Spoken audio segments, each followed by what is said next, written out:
కానీ ఆవిడ మీ వస్త్రాధరణ మీద కూడా మాట్లాడడం జరిగింది గదా! చీర కట్టుకొని, జడ వేసుకొని, రెడీ అయ్యి వచ్చి కూర్చొని, ఆ మాటలేంటి అలా ఉన్నాయి?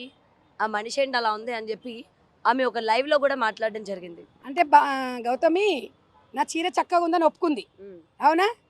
నా నోరు కంపంటే అనసూయ లాంటి వాళ్ళకి అట్లానే కంపుగానే ఉంటది. మన్ మంచిగా నిండుగా ఉన్నవాళ్ళు, పద్ధతిగా ఉన్న వాళ్ళకి నిండుగానే కనిపిస్తది. కొంతమందికి నారాయణ అనే బూతులు వినిపిస్తాయి. అనసూయ మెంటాలిటీ అట్లాంటిది.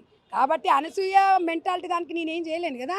ఇప్పుడు ఇవాళ అనసూయ లాంటి వాళ్ళు కొంతమంది చాలామంది ఉన్నారమ్మా. వాళ్ళు ఇలా వచ్చి రోడ్ల మీదకొచ్చి ఇట్లా కేసులు పెట్టలే. ప్రజాస్వామ్యంలో ఒక ఇండస్ట్రీలో ఉన్నప్పుడు మీరు పబ్లిక్‌లో 100 మంది 100 రకాలుగా అనుకుంటారు. మీరు పబ్లిక్‌లోకి వచ్చేసి, పబ్లిక్‌లో పెట్టేసి, నువ్వెవరు నన్నేమనొద్దు అంటే ఇది ఎక్కడి రాజ్యాంగం చెప్పండి? రాజ్యాంగంలో అందరికి స్వేచ్ఛ ఇచ్చింది. గౌతమి నేను ఆ రోజు కూడా చెప్పిన. మదర్ ఫౌండేషన్ చైర్పర్సన్‌గానే నేను స్పందిస్తున్నా అని చెప్పా. ఈరోజు కూడా అదే చెప్తున్నా. ఈరోజు కూడా నా ఎంబడి నా మదర్ ఫౌండేషన్ సోదరీమణులే ఉన్నారు.